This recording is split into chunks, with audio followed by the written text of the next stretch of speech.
Apex Online Racing is sponsored by Elgato, who created this lovely Stream Deck. For more information about the Stream Deck, the link is in the description below.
Good evening everyone and welcome along to the 17th round of AOR Hype Energy's Xbox One F2 League for Season 16. Today we're heading to Suzuka where it hosts the Japanese Grand Prix, and as you can see on your screens right now, it is a very soggy qualifying here in Suzuka. It's only into conditions though, so that means they will have free choice of tyres during the race. The Japanese Grand Prix was first hosted in 1976 and was held 43 different times, 5.8 kilometre track with 18 turns, including the Deadly Curve, Spoon and 130R. I am Jess, and joining me in the commentary box as per usual is Alex. Hey, you alright? Yeah, I am good. Yeah. Oh no, it's good to hear. Yeah, no, it's good to be back. Obviously, we had a break week in AOR last week, but obviously because Canada had was a no-show for us here at F2. You guys ran it, but I was off in Barcelona signing myself up next to some fabulous F1 drivers. That includes Nicholas Latifi. But yeah, we're back for Japan. Already, even though you say it's wet conditions, but we're on the inter tyres. We've already had some drivers go off. Pelzeri came off right at the first corner coming out the pits. He went straight into the gravel trap. So we could see these conditions, as I say, even the intermediate conditions, catching out a few of the drivers, and we may see the order of the grid slightly change a little bit to what we normally see here in F2. Yes, because a few people are not used to these wet conditions in Japan, and wet and Japan do not mix.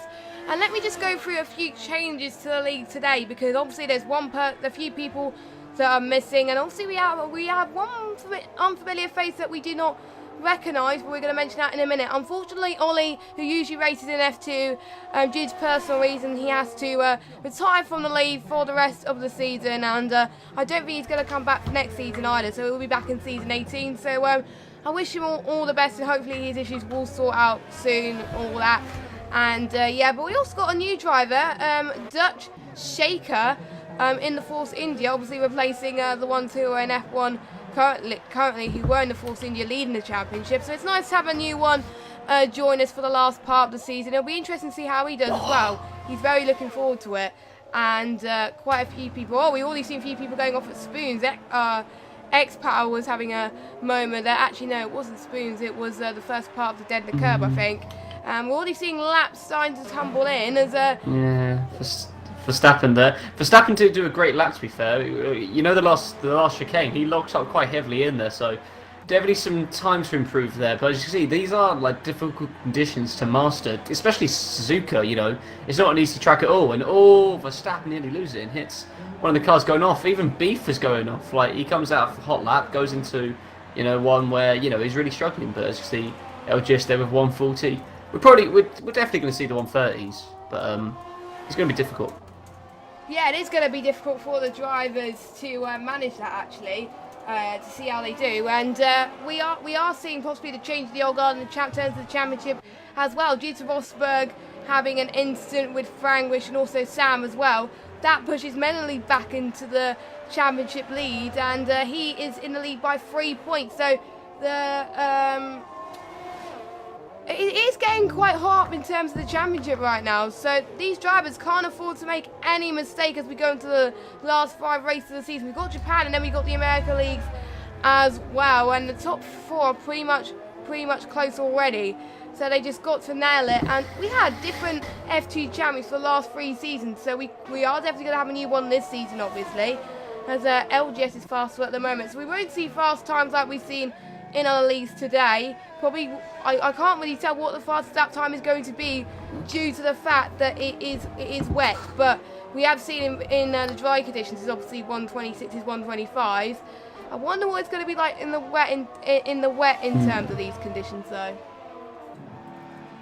Yeah, I think in terms of who's going to be the fastest lap time, I think if the conditions stay the same, it's going to be a classic case of whoever finishes whoever comes across the lane last comes across first. If that makes any sense. So basically, whoever gets the time in last from the checker flag will probably come out on pole, because the conditions are getting better, they're getting more settled in. Obviously, if the rain doesn't change, it'll be fine. But yeah, the drivers will get more used to the circuit, obviously seeing the limitations with the wet weather, etc, etc. As you can see, R Rosberg now 140.215, so we're definitely going to hit more closely into the 139s. Maybe I highly doubt the 138s, but you can never say never.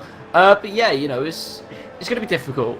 It's going to throw it up there. And also, don't forget, what's the conditions for the race as well, because you don't win points in the qualifying, you win points during the race, etc, etc.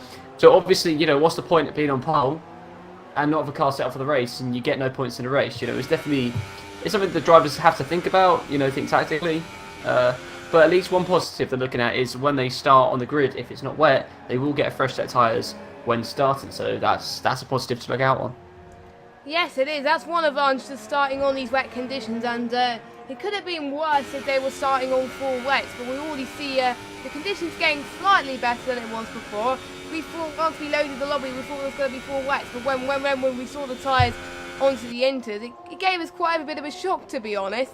So I wonder if they're going to get worse or they're going to get better. So I think the key here really for these drivers is to pretty much stay out for as long as they can to try and get those times in, because you never know if the conditions might improve, and if they're in the pits, then that's definitely going to cost them. So 3 drivers not saying a respective lap time at the moment. X-Power, due to those issues he's had earlier on, he's on a 159 right now and still in the pits. We've got Bobbers in the Williams just passing through 130R. I do believe he's on a lap at the moment currently, and he's went a little bit wide there, going through towards the end of that lap. And I'm just seeing who else on a faster lap as well. There's some... Pelzeri is coming through now. Yeah, they're quite close. So Pelzeri's coming through. Yeah, when he was coming out 130, he was really, how am I going to say, he's fighting the car a lot. The rear started to step out, and he's kind of wiggling the steering wheel, trying to get some control. But you see, a 140.922 is very close, everybody, very close to each other. But, they are really fighting the car. They're really struggling. Hayden and X-Power off the pace quite a bit, trying to get used to conditions. But good one for Cyril Rosberg. Provisional pole, while Maloney is in P6, so that's going to help out, especially in terms of the championship. Only a 3-point gap between the two of them. And Bobbitt's as well, not a bad time from him. But obviously, we've got 9 minutes left, and F2 definitely delivers some results that we don't always expect. So when you look at the grid now, don't expect it to be the same in the next few minutes. No, they're pretty much close. Literally anyone could get pole, like we said in the last few races as well. It's been close pretty much every race so far. It just shows the high caliber Xbox One F2 delivers, and that's why they are in F2. And most of them could have gone to F1 if they were fast enough, but they are catching up to the top guys in the top 2. Anyways, Dralix is going into the pits. Bobbers, I think, is on his in-lap right now. I think Hayden is on his in-lap as well. One of our new drivers, Dutch Shaker, is on a 142. We just see someone else gone faster. It was Hayden, actually. I think Bobbers is on a fast lap. Sorry, he's got his ERS on 5 going through 130R.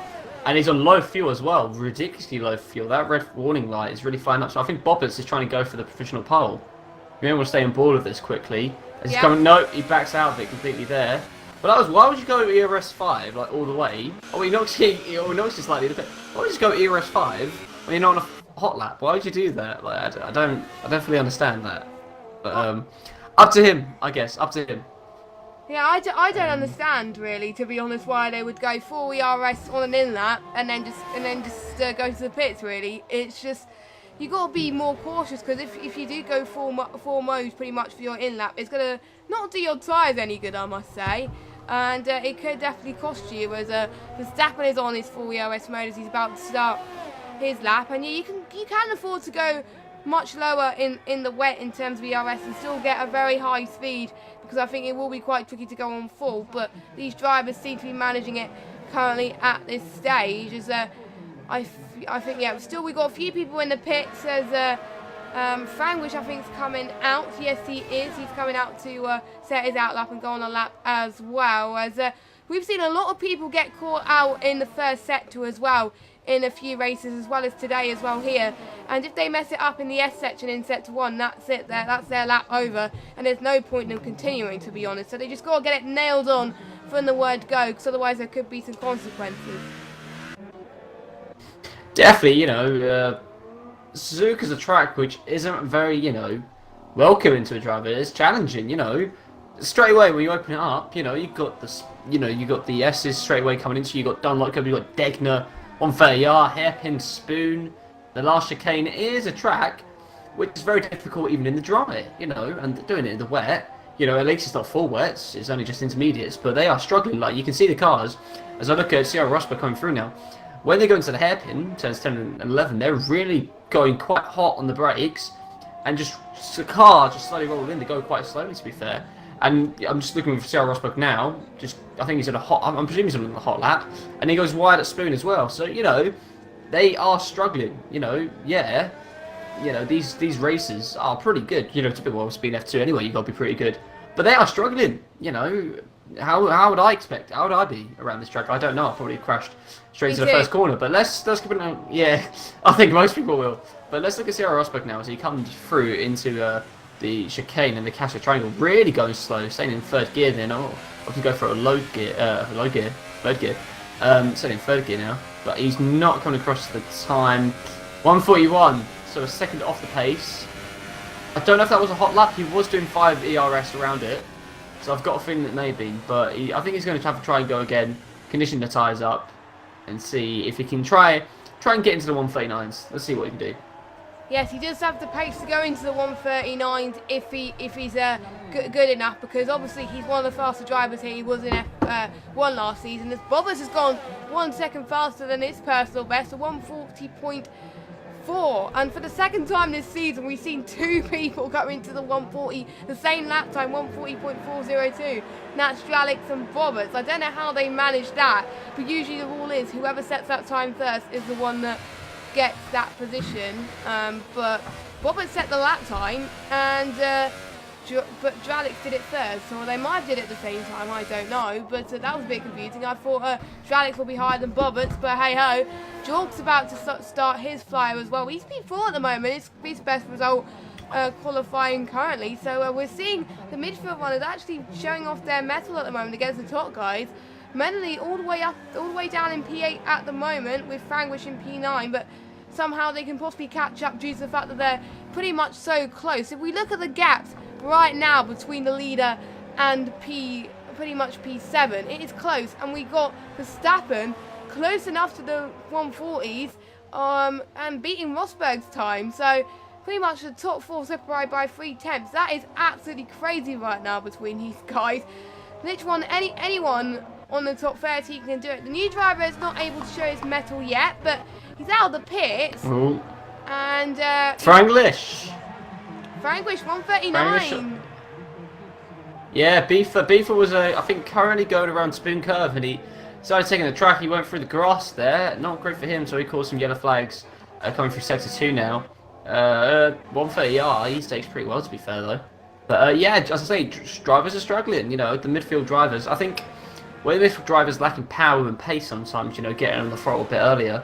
You know, these conditions really help level out the playing field in a way, a lot like we see in real life F1. You know, but yeah, that was a great lap by Frankish there.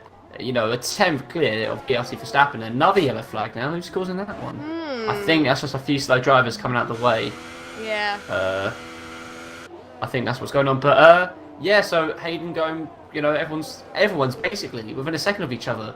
You know, you got Franglish on a 139.9 and Calzerian on a 140.9, which is absolutely mental. Next power goes faster again at 140.099.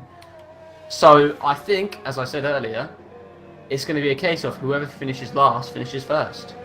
Well, whoever crosses the line at last pretty much may get that pole unless they don't bottle it in the final corner or through the exit or something like that. So it's gonna be interesting because since they're all a second ahead of each other already, and Melanie, our championship leader's gone faster as well with a 1:39.5. So he's finding some more time. 1:38 with Rosberg. I think the Oh my god! I think the conditions are improving. I'm seeing less rain at the moment. It's not raining as it is right now. So Verstappen. Okay, here's a crazy idea. What? I know it's raining a lot less, but do you think someone like I don't know, Beefer, or that will come back in and go on for some dries? Do you see something crazy like that happening? I wouldn't, because Beefer is on an outlap right now, but someone that can do it is Verstappen. Maybe he could possibly do that, but I think he's probably not going to take any risks. I think, but imagine if that happens. So I'm seeing less. Well, it's like it's like Alonso 2 years ago in Silverstone in Q1. He was the only car who went for risks and softs, and he got P1 in that session. So I think something definitely could happen in this one. It's a gamble, but definitely that's why I see someone like Beefer, who's right at the bottom of the pack. I can see someone like that doing it, because definitely it's improving. It's still raining slightly, so maybe you shouldn't do it. But if you're at the back, you might as well give it a shot and see what happens. But everyone's out on the out laps now. Verstappen's coming out. Everyone's on inters, so no one is subscribing to my ridiculous idea.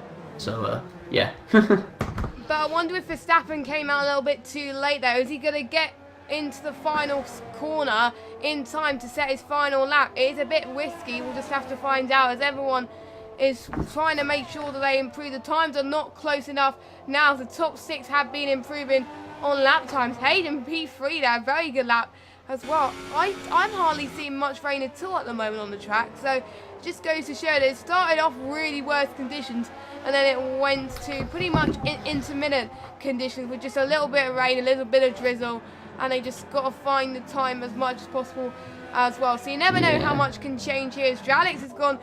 Stralix there. So I think it's going to change. I think it's going to change pretty much every time. So don't expect someone to keep pole for that long, and they can't afford to become complacent. Someone's gone. I think Bobbers is the last. Yeah, Bobbers is at the back of the grid now. So he's going to be the last driver to cross the line. I'm going to keep an eye on him. And Rosberg goes off on the first corner. Oh no.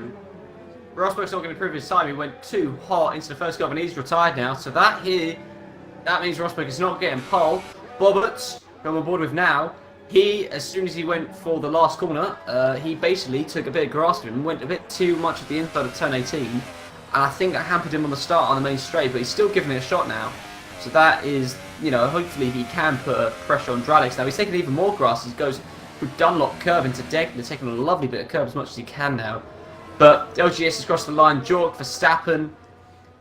It's going to be difficult. Who do you think is going to come across the line in pole, Jess? I can't really tell. It is probably going to come down to the wire to see who will get the most grip as well, because in terms of when it goes to the end of qualifying, usually the track rubbers in a bit more, and if you're one of the last people out, you're probably going to get more of a chance to be pole. So I would probably say the one who crossed the right line last, but that would have been Rosberg, as we've seen a few people go wide around sector 2 there. So I wonder if Roberts has cost him a little bit of time. No, he's on 130R. He'll be good. He'll be good. Sorry, Frank P2. He's going through 130R into Castillo. He went a bit of a slide through Spoon Curve. Dralix set another fast time of 137.932 now. Let's see where Bobbers comes. I think he could put a bit of pressure on the time. Can he? No, he can't. That's Dralix on pole. Dralix is on pole.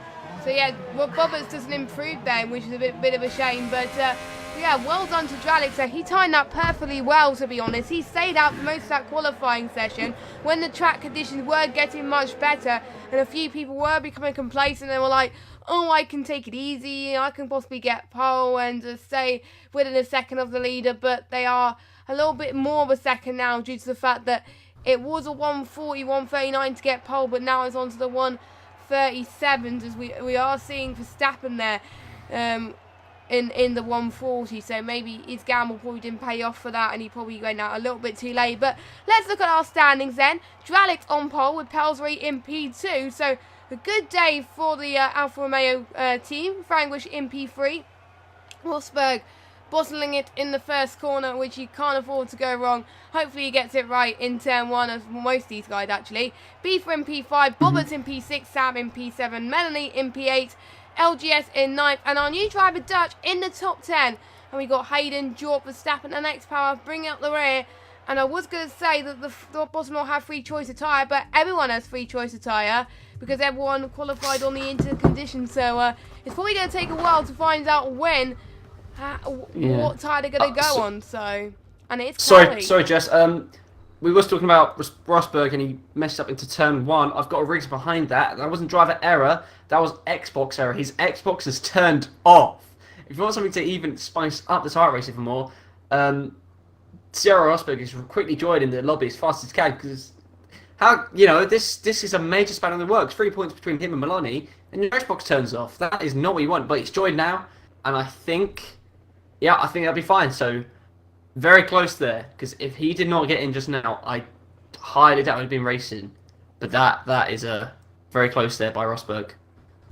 Yeah, very, very close. He's still loading into the lobby, though. He's joined the lobby, but is he going to join in time? Luckily, not many people. I think loads of people waiting for Rosberg anyway. They're not readying up just yet, so they're being nice to the drivers. But it's gonna be close, and I think he's gonna be angry if he misses the session, or we might have to have a restart. I don't know. And the tyres, we haven't gone through the strategy because obviously it was rainy, but we've got the super softs, the mediums and the softs in use today for the tyres. Most people will want to go on the softs to the mediums, but we may have people doing the soft to super soft strategy. But quite a few people may go on the super softs and gamble a little bit, but due to the fact they do have free choice of tyres, I think we could see a lot of people on the softs going into the first part of this race. So here we go. No. Rosberg's made it. Rosberg's made it. But I think it's a AI. Let's see. 1, 2, 3. Oh no, it's not letting me control. No, he's not. Yeah, he's not there. He was in a formation now. I'm going to keep an eye on line. He can't take part. He's saying Rosberg cannot take part. That's what he's saying to us, which will be an absolute heartache for the championship. Such a close championship. And we've got 5 races left, it's difficult, very, very difficult. If Milani wins the race, I don't say I doubt it, but he's in P8. It's such a shame because we all enjoyed a close time fight, and we don't like seeing something that's outside the driver's control take something over. So your heart goes out to him. It's a real shame. Maybe they can restart. It's up to drivers though, but we'll see what happens. I don't think they are going to be restarting, which is a bit of a shame for Rosberg, which he's going to be down on the championship. So unless some of the guys up behind him or in front of him don't score, then unfortunately he's going to be pretty much losing points left, right, and centre. He's probably going to drop down to possibly P3 in the championship if he's not careful. So I think due to the rules, if 5 or more people disconnect, then it'll be a lobby restart. But due to the fact that it was only Rosberg that disconnected, unfortunately, that's why there's going to be no restart. So that is the rules. As Dralix is disqualified. From the thing, okay. But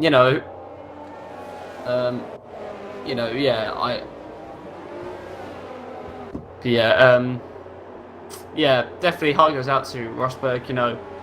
Dralix is on pole. The best he can hope for is Melanie having a rough race. But you don't want to wish that upon someone. No. But as a third party, we all want everybody racing, and we want spectacular stuff to happen just to throw open the title race. Because obviously it's 3 points. We'd love to see them 3 points fighted for on the track and not through the internet connection. Through which ISP you have. But anyway, I'll let you get on with the countdown for the 5 red lights.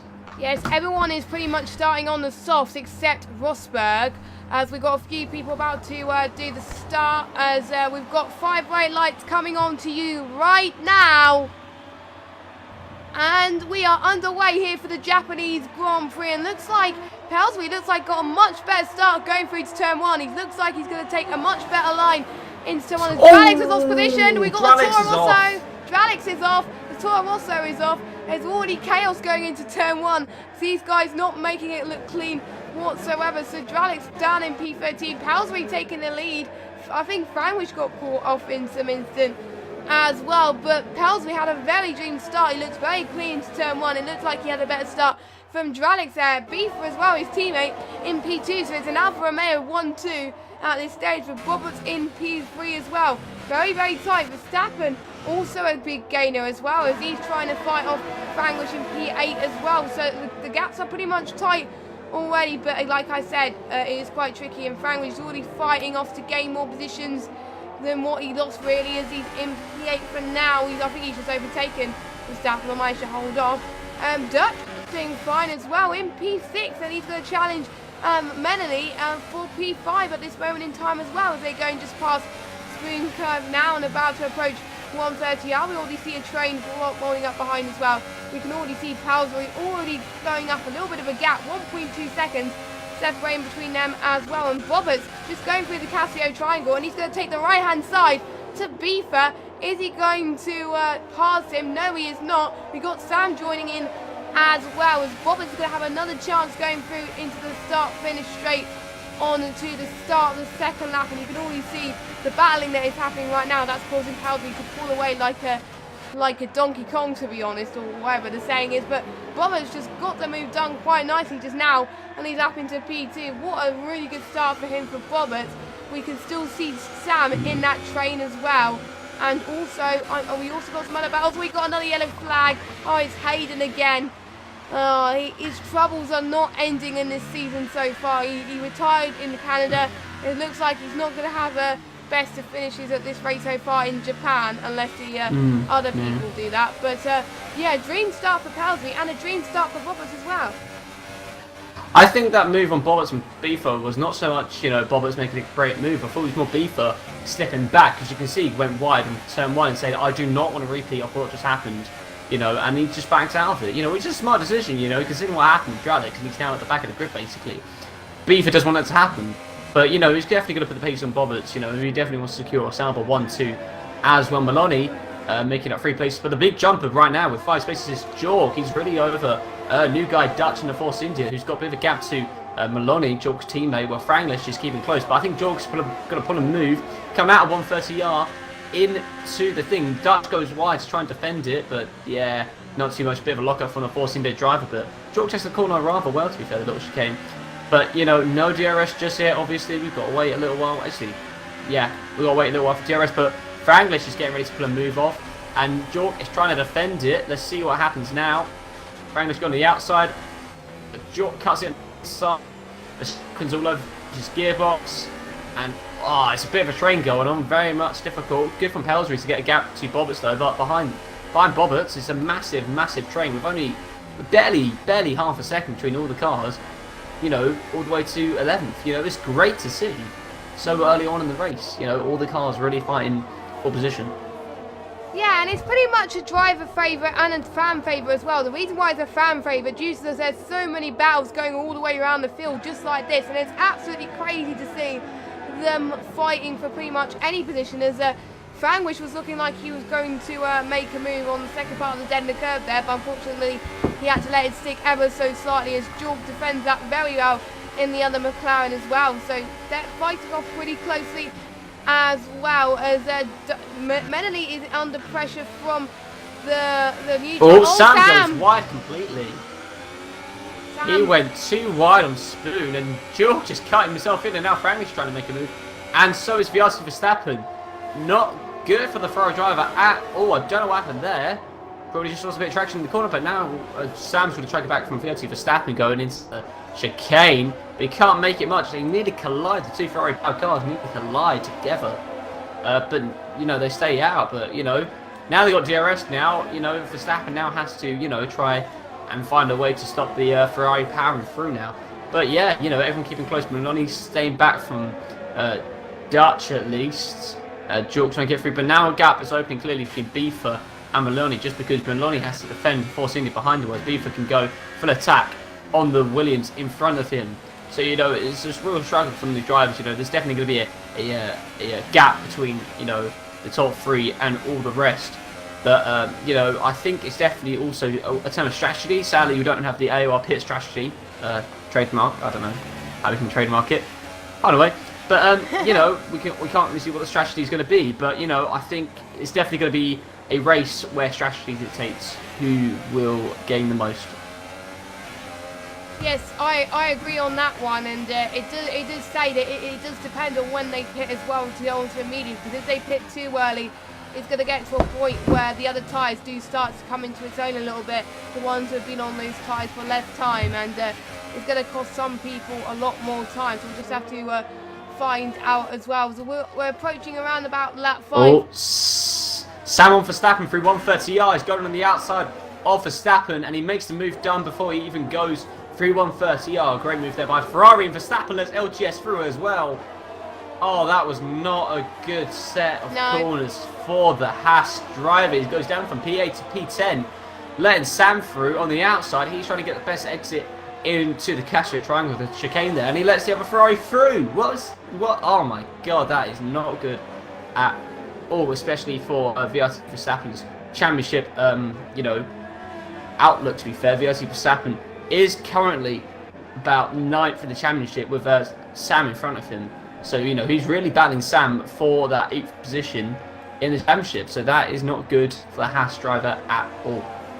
No, it is not looking good for Verstappen, as he is trying to defend off X-Power. He lets X-Power through as well. Oh, no. Oh, sorry, Jess. That's sorry, fine. Jess, but oh my God, what's going on? Is his tyres burning up? Does he not have enough DRS? Is he low on fuel? I'm just surprised what's going through him, because how can a man let free cut? I don't know what's going on. This, you know, we know how good VRT Verstappen is as a driver. It's very out of character for him. Is he not set up correctly? Is he not finding the race comfortable? And he's got a time penalty for. Oh no, they're saying good for Verstappen now. And now he's got Dralix behind him as well. Oh no, his Haas teammate coming through now. And yeah, Verstappen tries to go on the outside. Dralix is trying to, you know, slipstream him. They go through chicane. Dralix goes to the outside of the chicane. Verstappen cuts in the inside. And now it's going to be VRT Verstappen does not get. Oh! Great move there by Dralix. Kind of hit the corner there as Verstappen's gone into the pits. Yeah, he kind of had to in a way because of probably struggles, but maybe because he had a little bit of more of a wet setup gains to qualifying. Maybe that's cost a little bit in the race, and it's very important actually in terms of a setup for these guys. It can cost them a little bit if they change their setup for between quali and the race. The best probably strategy is to probably go for a little bit of a dry setup for the wear and compromise your strategy on qualifying, and have a best setup for the race coming up if it's going to be dry. So that's probably what Verstappen didn't do. Didn't look at the weather, what was going to go on for the race, and therefore it was going to be wet race as well.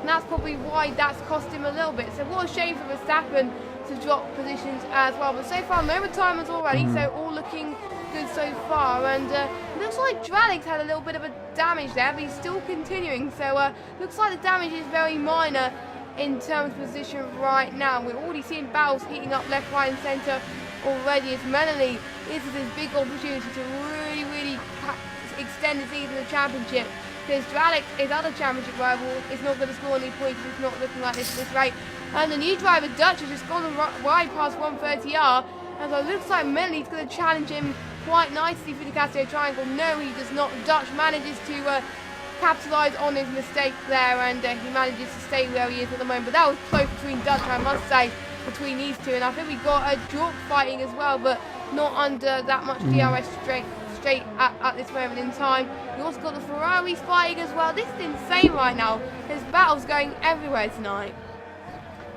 There is. I'm going to do my best in memory of Ted Kravitz, my best Ted Kravitz impression coming from the pit lane.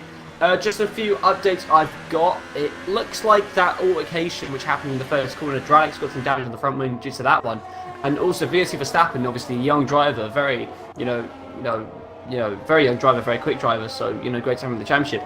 But it seemed like what happened was he hit the back of Franglish, and he basically lost a lot of downforce on the front wing. Obviously, front wing is very crucial in these 2018 cars for downforce, and it looks like he came into the pits mainly to resolve that issue with his front wing. But the game, he obviously probably has to set it up, did not change that front wing. So Verstappen basically took a pit stop. He's gone into the pits now again to resolve that, and he's wasted a lot of time. So Verstappen is young. He's getting a lot more experience as he goes. He's still got experience to gain, but an annoying circumstance for the Haas driver, who is now taken at the back of the grid, about 50 seconds away from Hayden, who is his closest driver in P12. Yeah, I don't know why that guy didn't change his front wing. That is very costly strategy on gaining some more points in the championship for him, and that's going to cost him in terms of the midfield. And most of the midfield drivers are much higher than Verstappen is currently. Looks like Frankwich is going to make a move into Jork into T1, but he thinks better of it, and Jork stays where he is at this moment in time. But that was pretty much a very good challenge for Frankwich, but Jork manages to defend very well. But Frankwich, that was a very good move in the S section. Where did that come from, Frankwich? I thought that was going to end in tears, but it looks like that move there, he did that very well, and looks like he's in P6 for now, and he's got to challenge Melanie as well.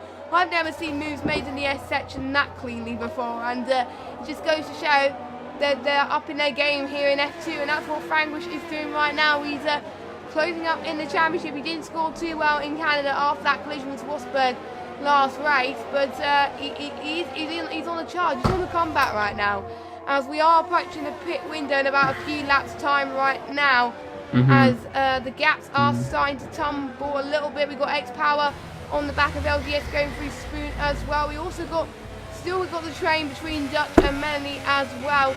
Melanie still not budging for Dutch. I think Dutch is still managing to hold on to Melanie quite nicely here. Yeah, very much. Dutch, a great one from him. Brand new driver. Anything, was really taking P4 and fighting against championship leader. Well done. We love seeing that. Obviously, I've got a feeling the Force Indies are like a good luck charm in this league. Anybody who inhabits the Force Indies insanely gets so much more speed. But he's definitely LGS coming into the pits now. But he's definitely got Maloney for company. So they go side by side, going into the first turn. Sorry. Oh my god. Maloney takes it. Pretty clean move, made the move before he got to the corner, to be fair. I broke him. But yeah, we saw that coming in, but now Franglish is going to keep an eye on Dutch. But now Maloney has to close that 2.3 gap to Beefer, who's in P3, who is currently fighting Bobberts now as they go through the deck and the curve. And I think Beefer's having a look. He's having a look, but there is no place for him to really overtake yet until he gets about Spoon Curve, I'm going to say, because he's going towards the hairpin now, 10-10. Maybe he could do a move before Spoon Curve, but obviously we all know what happens this year if you make a dodgy move into Spin Curve. A la Vettel, you could spin it, you could lose it. Ain't great. Hayden there, get a 3-second time penalty. But, hopefully we can see this battle between Beaver and Bobbitt progress into a real great fight for us to see. And maybe it's going to be a case, whoever wins, it's the first one to pit or the last one to pit, etc, etc. So we've got a real fight in our hands for P2. Yes, we do, and Bobbitt is managing to hold on quite nicely to P2, but Pelsbury is having a race of his own at the moment in P1, not causing much trouble at the moment, and getting that dream start at the start, and he has been involved in overtakes as Franglish manages to make his way past Dutch, but looks like Dutch is going to try and look for the switchback going into the start-finish straight. They're side by side at this moment in time, as I think Dutch decided to not charge for that position as he stays in P4, but very good move for Franglish now as he challenges for Melanie as well as Pelsbury, Bobbitt and Jork all in the pits right now, as the predicted pit window, as we said, I thought was right. Pelsbury goes ahead of Bobbitt by around about 2 seconds. Jork, I think, is around about 5 seconds behind. But we still got the likes of the other soft ones still not pitting yet, but I think they must be managing their tyres a bit more. As Beaver, a little bit of a lock-up into one of the corners there, as we just see Melanie just pass the bridge. Oh, we got a yellow flag. Oh, it's Verstappen again. Oh no, Verstappen's had a very bad race so far. 1 minute he had damage early on, and then he didn't change his front wing, and then this happened. He's pretty much going to be 2 laps down at this rate if he's not careful. This is not turning out the race to be for him, and he's just got to forget what happened early on in the race and concentrate on finishing, really, because even though he's not going to get points, he's going to be recommended if he finishes, because obviously that will probably count when they're deciding for placements next year about the amount of finishes as well. So it's important to not give up ever so slightly. So very, very unfortunate for them. Is Menely and Beefer going to pit? Oh, Verstappen's out. He's retired. I'm not really that surprised. I'm not surprised, you know. Yeah, you know, annoying for him to come out. Or I think we should quickly. I'm just going to stop speaking just because I think we should watch Beefer coming up against Pelsbury just so we can see the comparison from the undercar from that one lap. Because obviously Pelsbury and Beefer couldn't pit at the same time, obviously because of the same team, you know. You know, he can handle it. But I think Mullany's got the jump on Beefer. Has he? No, he hasn't. Sorry, that's wrong on me. But Beefer comes out ahead of Bobbert-ish. Oh my God! It's always close and they touch. The rear, the front right of Bobberts hits the rear left of Beefer, and oh my God, Bobberts gets 3-second time penalty as well. That was so close. Oh my God! Wow, that's what I've got to say. Wow. Beefer definitely made that cut work between him and Bobberts. He almost made it work for Pelsbury, but Pelsbury managing to hold on to that lead there. So Beefer, well done to him, but Bobberts has got to do all he can to regain that place from Beefer in these next couple of laps also. But Frangwish in the lead at the moment, but Pelsbury in the net lead. No one's gone onto the super softs yet, but I am glad that they're not, because otherwise it's going to cost them dearly, as X-Power's just got a time penalty as well. So time penalties are hotting up thick and fast. We really do hope that they don't get decided on time penalties, because it's definitely going to cost them. I'm actually was quite shocked that Frangwish didn't go into the pits there, as I'm just going to look at the gap between Pelsbury and Frangwish. It's going to be close. I think he's going to go just behind Menely and Dutch, I think, again. I think in Japan the pit straight is quite long. Sam and X-Power going into the pits as well. Is Hayden going to go into the pits? Looks like no, he's not. It was going to be like an in, and then he decided not to. So he's staying out, and Hayden's battling for Pelsbury for position as well.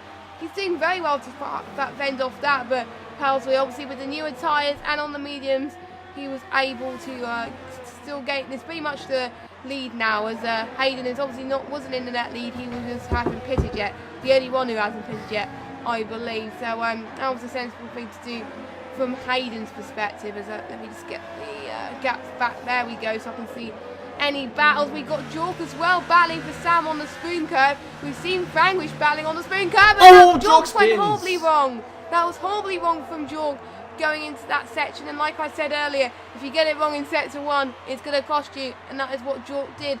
It was a bit of a gamble. He might have seen what Frangwish did in the spoon curve earlier and said, oh, I might have made that move done possible, but unfortunately you got to count your chickens before you hatch. It may not work in some of the scenarios, and obviously it might be based on self as well, as Jork is down in P11 right now, as Jalix in P12. So that was an unfortunate mistake from him as well. It's pretty much the order we're seeing right now. It's pretty much the order we're going to see for the rest of the race, unless we see stuff changing. It's pretty much in DRS range of Frangwish, I believe, to try and catch up to him. Obviously Frangwish on newer tyres, so he's already starting to pull away quite nicely there. He's doing very well, and so is Bobbert as well, staying out of trouble. A bit of lock-ups, and what's happening? Hayden still hasn't pitted. Hayden still hasn't pitted yet. He just came across the pits. I give it to him. Renault Power leading the way, but he still hasn't pitted. I don't get why he hasn't pitted yet. Maybe he's got really good tyre life, but Beefer's coming on him like really fast, and he's really dropping behind Pelsbury now. So I'm just sitting there thinking, why hasn't he pitted? I'd have pitted long ago if I was him. But he's still fine for P2 from a lap down. So I give it to him. Hold on. Yeah, and I wonder where he's gonna come. Wait, I'm looking at the wrong gap. When he picks, he's going to go. He's probably going to be in the same position as he was before, in about the 11. So he's not going to gain anything much when he picks anyway. So it doesn't matter if he stays out or not, as long as he doesn't get a puncher. Please don't get a puncher, Hayden. Otherwise, it's going to cost, especially in Japan, as their beef is already closing up onto Hayden. Looks like Hayden pretty much knows he's got to pit soon, because otherwise there's going to be some dangerous consequences, and we don't really want to see contact from anyone, especially if there's a championship involved as well, and Beefer could possibly join in the midfield fight as well. So very intense between these two. Right now, Dutch still catching up to Frank, but not quite enough. Hayden, is he going to stay out or is he going to the pits? He's staying out He's again. staying out. Oh my God, he's staying out once again. But I think it just goes to show he's doing much better with these tyres compared to everybody else. But looks like Beefort's going to hold on there. The new driver, Dutch Shaker, fastest lap of the Grand Prix, 1:30.6. Very good race for him so far, where he is in P7. Definitely where he needs to be at the moment. He's not fighting for a championship. But Force India is still pretty much closing up to McLaren in the constructors. So obviously he wants to try and score so he can get some glory. But the drivers, he just wants to have some fun. And he's probably going to be way more than what he's expected right now. Hayden's dropping massively right now compared to the rest, as Meneley's still about 1.1 seconds behind as well. Not much battles going on towards the latter end. We are still people trying to find some feet already from their positions. Pelsbury 3.1 seconds ahead of this guy here in the Sauber Beast. This is a dream race for the Sauber team. I haven't seen this in real life. Obviously, it's not Sauber, it is Alfa Romeo in real life, but in the 2018 game it is still Sauber. So we're still going to call them Sauber anyway, because obviously that's in the game. Bobbers though, he's on a charge right now as he's on, well, Beaver's on newer tyres, so he's probably going to gain much more of an advantage compared to him. But Bobbers is finding about a few attempts per sector at this rate. He's definitely on a race to stay in the podium, but I think Bobbers had a penalty earlier on as well, so he's got to make sure he's 3 seconds clear of Meneley. It's going to be close if he wants to hold on, but we're pretty much halfway through this Grand Prix. Pelsbury leads. Yeah, Pelsbury, you know, Bobbert's P3, Aiden's still out, got to give it to him, Maloney's in this case, and Maloney I think is going to make a move through the S curves, maybe. Nah, he's not going to. Probably could, but it's pretty close. Oh, he's really over the gearbox of that Renault, Maloney, and it's really... I don't think he was to make a move in the Dunlop curve, purely because we saw what happened to his teammate and it wasn't the greatest, and nearly hits the grass there. Very imperfect from the driving out, and we got, I think that's Jork. Yeah, Jork. Oh no, he's had some problems in the S curves there. And now he's at the back of the grid. That is a shame. That is such a shame. But Maloney makes a move on Hayden. Maloney is now in P4. I really can't say his name sometimes. I really struggle. Me neither. But, you know, yeah. But the way I have to look at it, this race so far has been a great day for Maloney. Purely because Rosberg is out. Jalek's is not at the points. You know, this is a great day for Maloney's title chances. You know, yeah, it's not P4, it's not P1, you know, it's P4. It's still an alright set of points, so it still keeps his championship somewhat alive. If he won, I think it'd be his championship to lose. You know, he'd have, you know, a load of points in the bag, and you know, it'd take for a load of poor races to happen. But again, as we like to say, this is F2, anything could happen. You know, so yeah, you know, we got 11 laps left. Let's see what happens. Let's see what happens between Meneley and all the other guys as well. As Franwich's not that far behind Meneley either, so that's going to be interesting as Franwich is on newer tyres as well. Hayden choosing to stay out again, but I have a few comments in the chat about Hayden's strategy. Maybe Hayden's waiting for the right time to pit, and possibly he's going to go for the gamble strategy and possibly go on a set of supers to the end and possibly set a faster lap, maybe, and try and catch up to the rest of the field. So that'll be very intriguing for Hayden if he actually manages to get that right and get that well. So in the next few laps, he's probably going to go on a set of supers, as we got the new boy challenging. A bit of wheel spin almost from those two, but luckily Hayden lets Dutch through due to the tyres, and Dutch is staying in P6 for now. Hayden's already dropping quite a lot from the rest of the guys. Hayden almost went off the grass then as he tries to let Sam through. Always went wide again. LGS getting a time penalty there, so not the first time penalty we see from them at this stage, as my voice is starting to water a little bit there, but hey ho on that one. But we're starting to get to the pointy end of the Grand Prix, and also the pointy end of the championship. The more points you get towards the end, the better, and the chances of either getting promoted to F1 or staying in F2 would be high if you get results towards the... Aided into the pits. Yeah, he's in the pits. I won't be surprised if he goes on to a set of supers. I am going to follow him into the pits just to see where he goes, he is, I think, I won't be surprised if this yet. Yep, we were right. He's going on a set of supers. Is that I don't think that's the best strategy, I'm not gonna lie, because like he's gonna come out pretty much plumb last, and he's lost a lot of time by sticking onto the supers. Like he's 9 seconds behind Dralix now. Jork's gonna probably overtake him. I feel like that was just a shot, you know.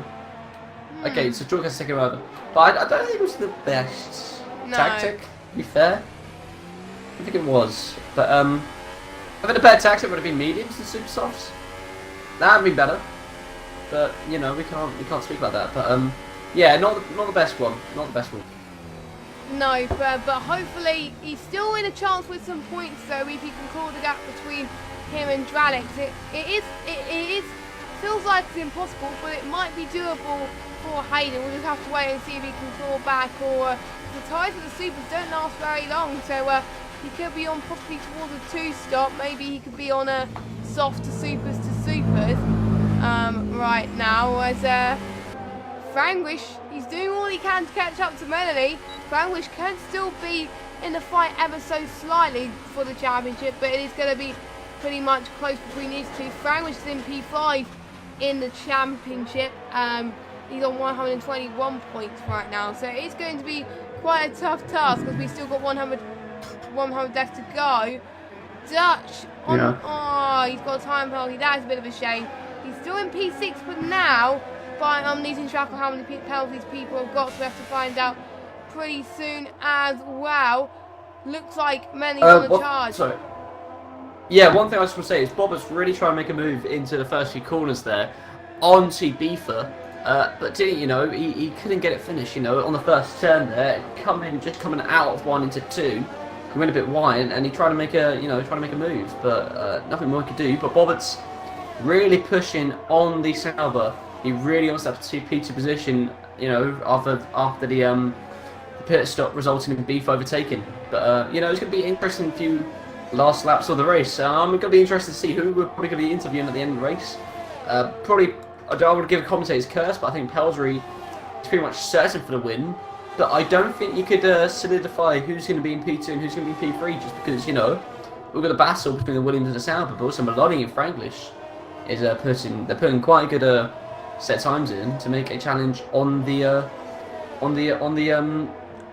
top 3. But as I say, that Franglish locked up quite heavily into into the Franglish in the pits. Yeah, as I said, he was locked up quite heavily into the chicane. I totally forgot the word chicane. He locked up quite heavily into the word chicane, and yeah, he's going to the softs. Okay, again, don't understand why you wouldn't go for the super softs in this case. I think he also had a problem with his front wing because I think he somewhat hit it. A lot of people were struggling with the entry, struggling and hitting the front wing onto it. But yeah, not great for Franglish. So, you know, he was doing quite well, and yeah, he just kind of went badonk. So Hayden's in the points though.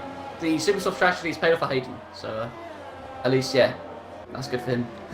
And pretty much the track in Suzuka is brightening up. It's now a sunny moment in Suzuka, which means the tyres, they will start to get a little bit hotter as well. So I wonder how that's going to work for him in terms, obviously the super softs get a lot hotter than in terms of the mediums and the softs. Franglish is going on the set of soft tyres, so he's down in P11 due to that lock-up. That's probably going to cost him as well. But possibly his battle for the points though is still there. Once if Hayden's tyres start to run out, we'll just have to find out soon as well. Coming up as Bobbers is definitely making a challenge to Beefer as well. Beefer having a little bit of dirt. Yeah, they're going for the Casio triangle. Don't ask me why it's called the Casio triangle. No, it's not named after the Casio calculator. It's named after something else, which I can't remember. I think it's actually named after the company that makes the Casio calculator, because Casio is a Japanese brand. Is it? And I feel like, yeah, Casio is a Japanese brand, yeah.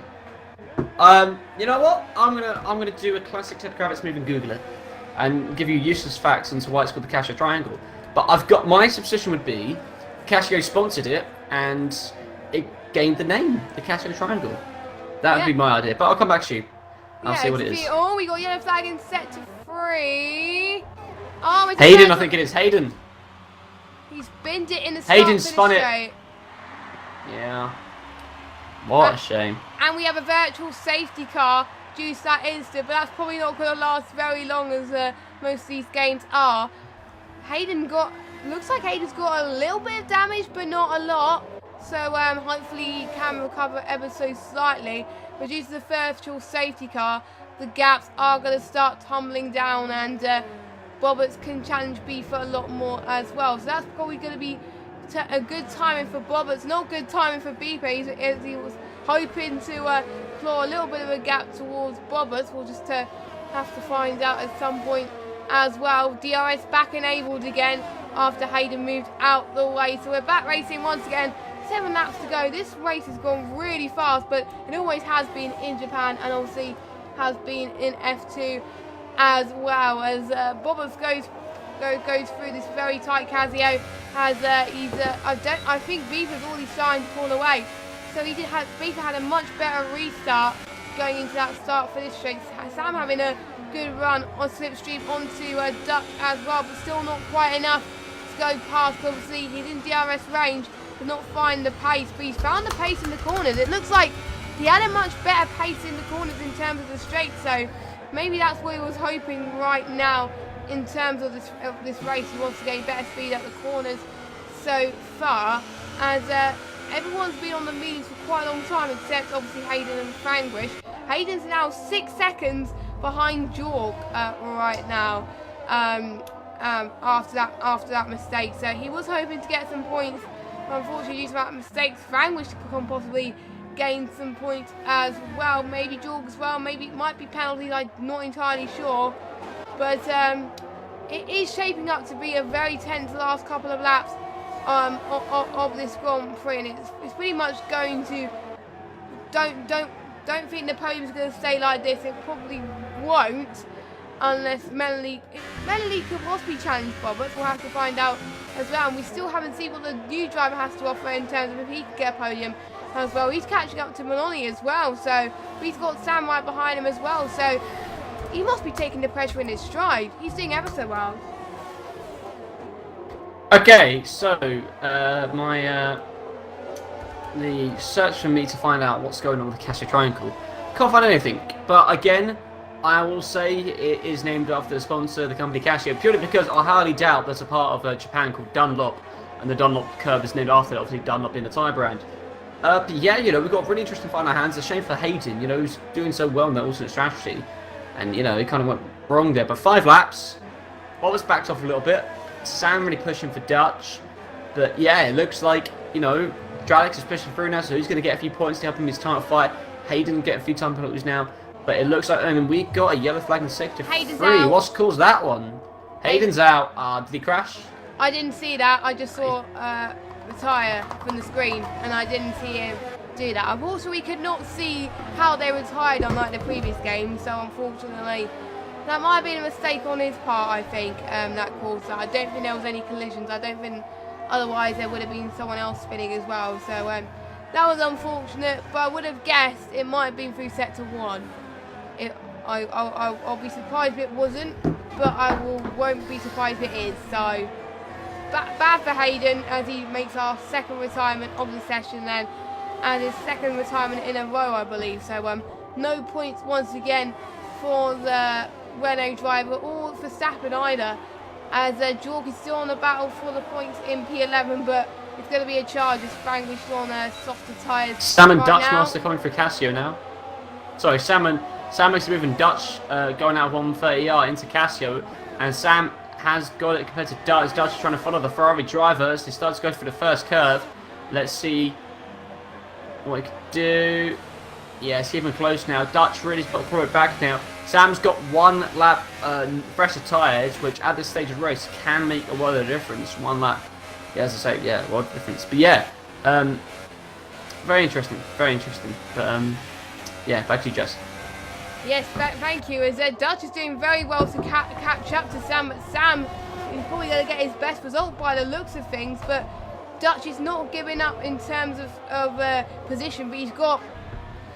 He's got Thierry right in front of him, so he's going to struggle ever so slightly. Them two just pass through that little bit of chicane, little tight hairpin as well as not much battling happening up front. Looks like it's pretty much going to stay as it is. Pelsbury hasn't got any penalties. I'm just going to check. Has Pelsbury won this season? Can we check? I'll check. I'll check if Pelsbury's got penalties. Yeah, no, I mean, has Pelsbury... I need to check if Pelsbury's won this season. So, he might have got a win out of the blue, but it could be his second win so far, as Roberts is making sure that he catches up to Beefer in the Sauber. He's more closer than ever before, but unfortunately not going to do it on this occasion, unfortunately, unless he can gain a little bit more speed in the corners. No, he does not.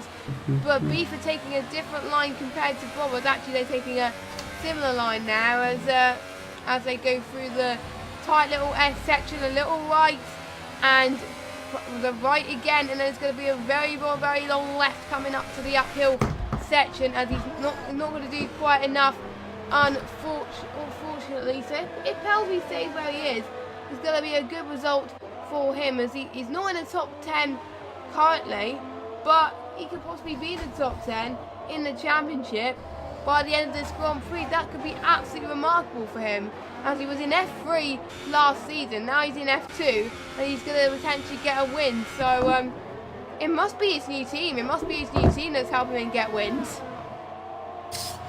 Yeah, one thing I've got to say as well, B from P2, looking at the whole overall trend, you know, he had a third place in Bahrain, and other than that, he's just been, you know, going down P4s, P10s, P9.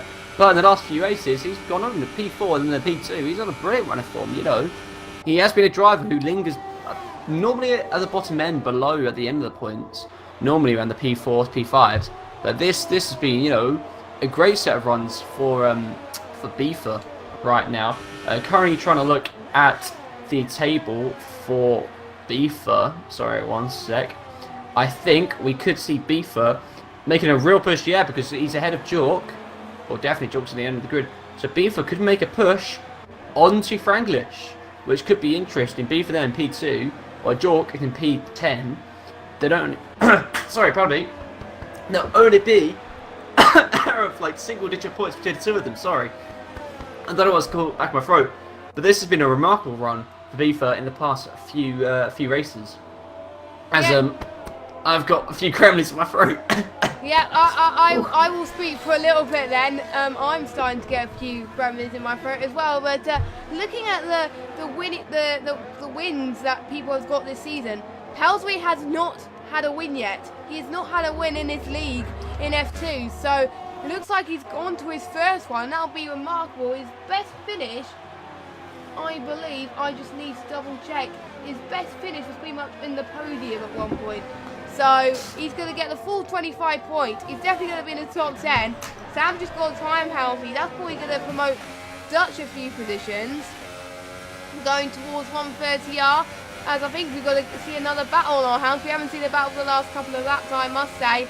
As Sam, interestingly enough, takes the right-hand line and covers off Dutch in the fourth India. A very clean race from Dutch, I must say. And a very good race for him, obviously, like we said earlier. But I'm not going to do any more commentators curse, unfortunately. But on the start finish straight, DRS enabled for him. He actually put the power on the DRS quite quickly as they go through to turn 1, but he stays where he is right now, because obviously if he messes up in turn 1, it's game over, and he doesn't want to be in that occasion. But it'll be nice to see Dutch gain some more points towards the end, for him to make a statement that he is there to either stay in F2 or go higher in the future. And if he gets points today, he's probably going to score higher than the ones that haven't scored many points this season, and that's going to give some people a wake-up call at this rate, and very interesting for them as well.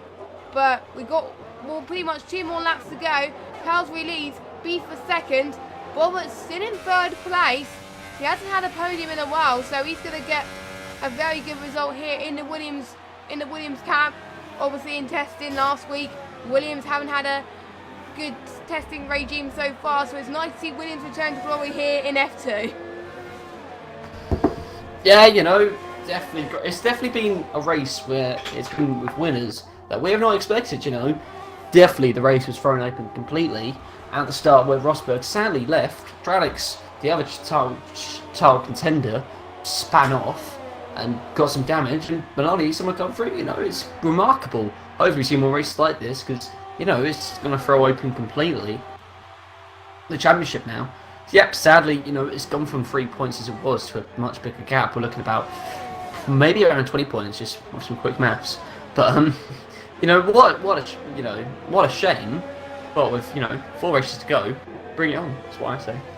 Yeah, bring it on for the championship, as we're on for the final lap of this Grand Prix, and Pelsry's heart must be racing right now, as he hasn't had a win all season and he's looking to gain another one. He can't afford, it is his first one, I believe, and he can't afford to make any mistakes right now. He's got to drive really for his life. He's not in any much pressure right now, as his teammate is still in P2. I don't think his teammate's going to challenge anyway as well, but could Melly catch up to Bobbers in these last couple of sectors? It could be a close one there as well. Dutch still behind Sam as well, so we're still seeing some last few battles as well.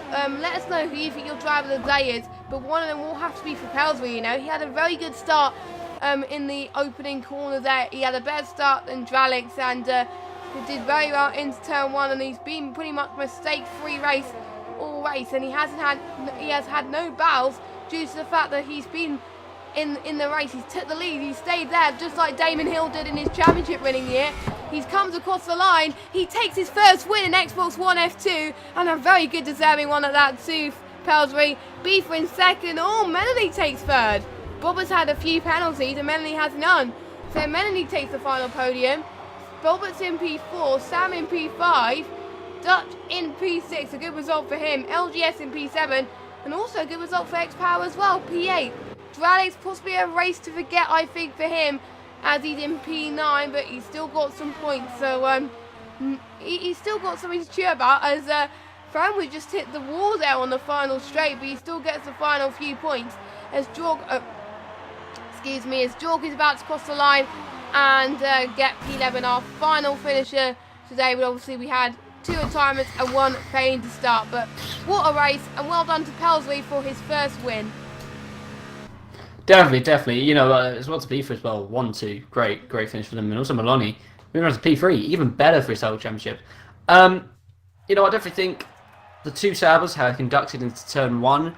Obviously, made sure they maintained the win. Obviously, the win for the team, that is, not the win for, generally. But because they had a few occasions. You had Bobbits in the fight, you had Dralix in the fight, you had obviously Beaver and Pelsry. Pelsry on a launch. Brilliant start. But yeah, great race to see. Obviously, with the craziness of F2, which we've kind of started to expect now, haven't we? Yeah. We're not used to normal races at all, are we? I think it's more, crazy to expect a normal race that goes to plan. But yeah, Pelsry set a great time on the thing. And yeah, Beaver coming from P5 to P2. Milani coming from P8 to P3.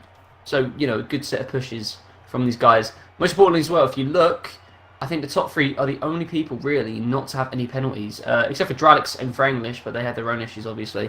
But yeah, everyone else had either a penalty to their name.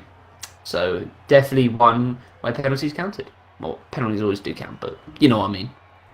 Yes, and that's why Melanie was in P3 due to the fact Bobbers has penalties. So your top 3 are Pelsry, Beaver and Melanie. We'll invite them for the podium interviews in a second then, with Bobbers in P4, Sam in P5, Dutch in P6, LGS 7th, X-Power 8th, Dralix in 9th. Franglish rounds up your top 10 with Jorg 11th, Hayden 12th and Verstappen not finishing, and obviously Rosberg not starting. Hayden and Verstappen, your only non-finishers, and I'm just trying to see if I can find the guys to go for interviews. I have Melanie added as a friend, and so does Beaver, but I don't have Pelsry on his new gamer tag, so I will have to add those two, add him as a friend right now. But yeah, we are getting the other 2 in the party though anyway, almost certainly, because I do have them as a friend. So I will do that currently, whilst you talk about your thoughts of the race, Alex. Was it a good race, do you think? Yeah, I thought it was, definitely a good race, It's like, as we get to the tail end, everything gets, a lot more on edge. Obviously, you've got the championship to think about, you've got everyone fighting for the places. Everyone was a bit more on edge and a bit more wide, as you could say that. Obviously, everyone's also tired as well. You know, it's been a very long season. You know, everyone else had a bye week, a break week, whereas, you know, we were racing around Canada. So, you know, that you got to think of the mental capacity as well. You know, it's a very demanding league.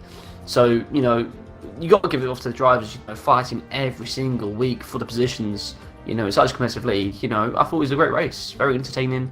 You know, a bit of controversy, a bit of issues in there, which mixes in for an interesting race, but also one that we probably won't forget for a while, to be fair. But yeah, great race. Yeah, I am trying my best to get Pelsbury added into the chat. I've just added him as a friend, so I will just see if I can add him. We've got our 2 other podium people in the chat anyway, so just give us a second, guys, as yeah, I think that's pulled into the fact why some people didn't have good form today, due to the fact that obviously they didn't have the break week and they still got around about 4 races left until the end. So it's going to be very tight to see if they can make it through. And due to the fact Rosberg and Dralix not scoring today, that's a very good lead for Melanie in terms of the championship. So I think whilst we wait for Pelsbury to go into the chat, I think I just invited him to the party. We may as well talk to our P3 man and our closing the gap, extending his lead in the championship. Melanie, a good P3, a good result today. How did you feel for getting that result? Yeah, it looked a bit bad at the quali, kind of following the last lap, because there was someone who took out the braking marks on the last corner, so was annoyed about that, but then got stuck in the really long DRS train in the race. And then had to fight with the, can't remember what's the new guy's name, who was in the Force India. Dutch. So then there was Dutch. So then there was a bit of a gap to the top 3, so just had to keep the penalty gap to Bobert. Played it safe. And when you knew that Dralix was having some issues, did that feed the pressure off a little bit, knowing that that you can take, well, you cannot take it easy, but you could extend your gap a bit more? Well, not really. I just kept on doing the best race, tried to get most out of this race, with some of the championship rivals kind of dropping out. Yeah, and it is going to do you wonders, I must say, going into the final few rounds. And are you saying the final few rounds is going to be a challenge for you, closing up to Rosberg and Dralix, because they seem to be your 2 rivals for now? What are you thinking of United States, do you think? Yeah, it's probably going to be a case of who gets the least penalties and sticks with the leaders. So, going to be interesting with the pace there, and then Mexico as well. Brazil should be really nice, and then Abu Dhabi as well. Yes, we would like to wish you the best of luck for your championship hunt. I was just speaking to Pelsbury in the chat. Unfortunately, he won't be available to be in the interview box to be interviewed, but I must say he's very happy in the Twitter chat. So I think he's speechless there. As yeah, I think you can say he's happy, but you know, the win hasn't made the rest of the grid happy. A few of the drivers very annoyed due to that turn-on incident. Some of them have put some sort of blame on Pelsbury as well, saying that he didn't turn in for the corner. That kind of caused that chain collision between him, Bobert, and then Dralix. Obviously, Dralix fighting for the championship, obviously, which resulted in him losing the front wing. So, yeah, some of the drivers not happy. So maybe that's why he doesn't want to really speak about the race. But it's understandable. Yeah, it is understandable. But there's someone that also wants to speak about the race. Sauber 1-2, B4MP2. One of your best results of the season, coming from a very strong form this race. Were you expecting that at all? How do you feel? You must be on cloud 9. Yeah, we were practicing with Palais before the race, and we both had a really good pace. We knew if we don't battle quali like we usually do, we can be up there with the top guys. Yeah, the turn accident happened, and yeah, we just kept going, not getting in accidents or getting any penalties, and yeah, managing tires. It was pretty straightforward in the end.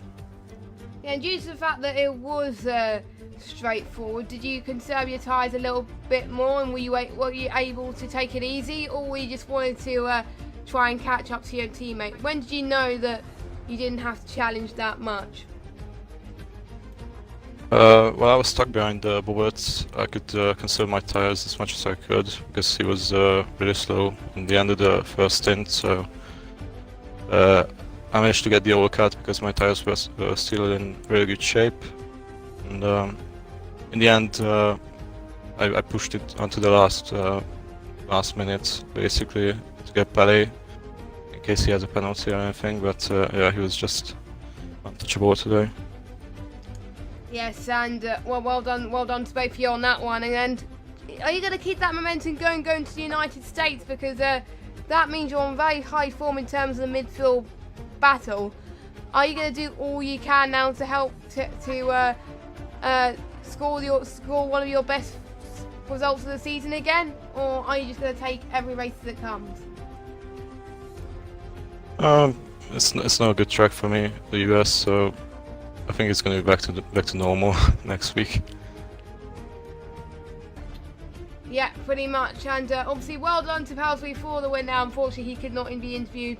B for MP2 and Manley P3. And Alex, do you have any final words? No, not really. I just gotta say, great race. Just generally, interesting qualifying session with the wet.